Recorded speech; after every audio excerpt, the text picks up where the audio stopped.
Ladies and jellyfish, shalom. Time for a new series on this channel now that I passed 10k, and an area I have a lot of passion in, particularly the Benton aliens. I'll eventually get to rank all the aliens show by show, but starting with this video, I'll be starting a new series putting two aliens head to head, particularly aliens with a similar power ability. Humongous Horn 4 arms, Lodestar and Gravitak, and in today's case, Heatblast versus Swampfire. As far as the designs for these two aliens go, I think they're both great. You already know, I delved deep into all 5 designs of these two aliens among the 3 shows, and while Swampfire's design in Alien Force is the best, I do think his terrible Omniverse redesign brought him down in my ranking. Heatblast's design has been consistent throughout the shows, and has remained one of the top tier designs in my opinion. In the classic series, he had the fire texture going through him, with beautiful color dynamics, which were later darkened in Ultimate Alien to give a more gritty look, and later his body was buffed up with a slightly tweaked art style for Omniverse. Whereas for Swampfire, his Alien Force design is stellar, with the beautiful mix of green, red, and yellow, a slim body physique and cool poses, and the really nice face shape and movement. But again, what the hell is this to compare to, honestly? Point for design goes to Heatblast.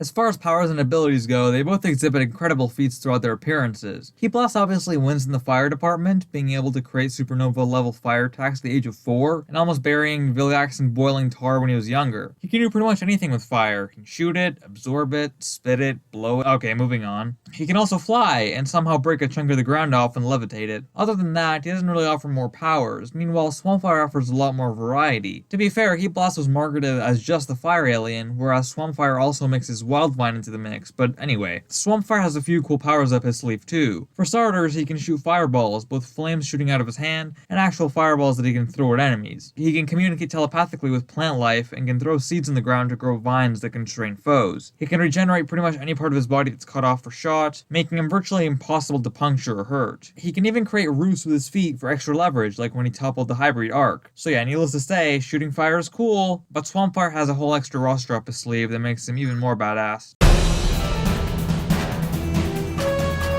Both these aliens are pretty hard to beat, but considering Swampfire is pretty much impervious to any attack that's physical, I think he gets the point here. I mean, he can still get electrocuted by Kevin, and he has a body odor that makes it hard for him to hide, similarly to Stinkfly, but Heatblast literally has the weakness of friggin' water, making him a major liability in any environment that's not dry. And speaking of dry, if it's too dry, Heatblast risks starting a forest fire that he can't control. This was quite literally the first thing we saw him do, and it speaks volumes to the difference in weakness between these two, unfortunately. Point goes to Swampfire.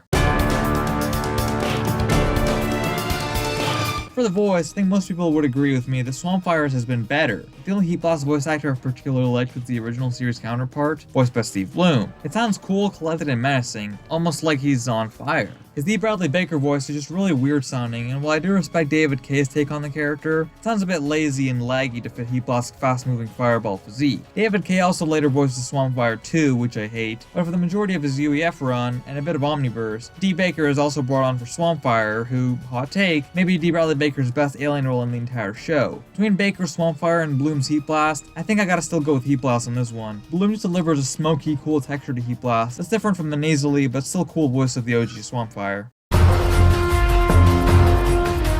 As the final tiebreaker here, which alien had the coolest moments? I mean, yeah, powers are cool, and so is a good design, but if the alien didn't have any particularly memorable moments throughout the franchise, it doesn't really mean anything, does it? Let's start with Heatblast. On one hand, Heatblast had one of the most iconic scenes in the entire franchise, Ben's very first transformation when he discovers the Omnitrix. Heatblast also takes a major role in the episode Secrets, as he melts the asphalt in this first interaction with Vilgax, and later is the one to fly out of Vilgax's ship as it's blown up. He later comes back in Ultimate Alien, and is even the first alien we see Little Ben turn into in Forge of Creation. On the other hand, Swampfire also has a lot of badass moments. Similarly, Swampfire is the first alien Ben transforms into an alien force. He has the epic confrontation with Kevin again, as we see how powerful he really is. And finally, Swampfire was the one to beat Vilgax again with the help of his ultimate form in Final Battle Part 2. Wait, that's it? Not gonna lie, I expected more cool scenes from both these aliens, but both are pretty much filler aliens in Ultimate Alien and Omniverse for the most part. From what we're given though, I think being the alien to actually beat Vilgax once and not be the one to fly away from his ship, Swampfire wins this battle for the coolest moments in the show. Interesting how they both had the prestigious title as the first alien Ben transforms into in both Classic and Alien Force, and how they both turned out to be fire aliens is pretty hilarious. So ultimately, I think it's fair to say Swampfire won this battle 3-2, and I'd have to agree with this thesis. While Heatblast was a pretty awesome classic alien, he just couldn't compare to the extra set of powers Swampfire offered throughout the franchise. But what do you think? Which alien won this battle for you? Be sure to let me know in the comments down below, and please like and subscribe if you did enjoy to support me. Thank you so much for watching, and I'll see you beautiful ladies and jellyfish next time. Shalom!